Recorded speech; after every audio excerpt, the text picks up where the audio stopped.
गंजाम जिला पोलसरा ब्लॉक रुमागड़ सेवा समवाय समिति में सोमवार दिन ब्लॉक स्तरीय धान मंडीर शुभारंभ हो जाइछि।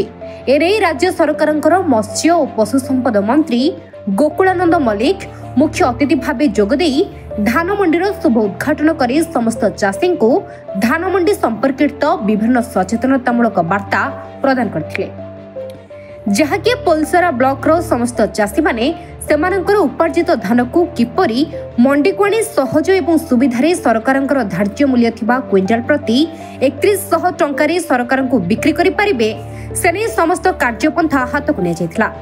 एपरिकी चाषींकर समस्त ओदा सुखिला धान को मध्य सरकार यथा संभव नेबा सहित धान ओजन रे कौनसी कटणी छटणी हेब नाही बोली स्पष्ट सूचना दैछंती मंत्री श्री गोकुलानंद मल्लिक। आज मैं ब्लॉक स्तरीय धान मंडी उद्घाटन आज करिचे।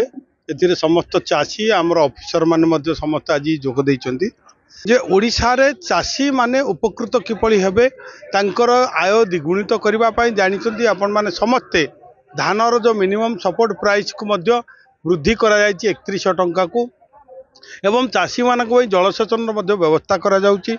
एबे जो अदिनिया वर्षा रे क्षयक्षति हेछि संपूर्ण भाव में क्षयक्षति आकलन कर निर्देश देते आमर प्रिय मुख्यमंत्री जे समस्तंकर क्षयक्षति आकलन पर सहायता देवाई आम सरकार घोषणा करिसेंती। मु आपण मानक प्रतिश्रुति दौची चाषी कूल को आपण मानक जरिया प्रतिश्रुति दौची कौन सी चाषी कूल प्रति अन्याय हम ना, एटी कटनी छटनी हम ना, ओजन रे कम करा जीवो नाही एवं प्रकृत मूल्य जो भली भाव में 48 घंटा मध्य पाइबार मध्य व्यवस्था करा जायछि।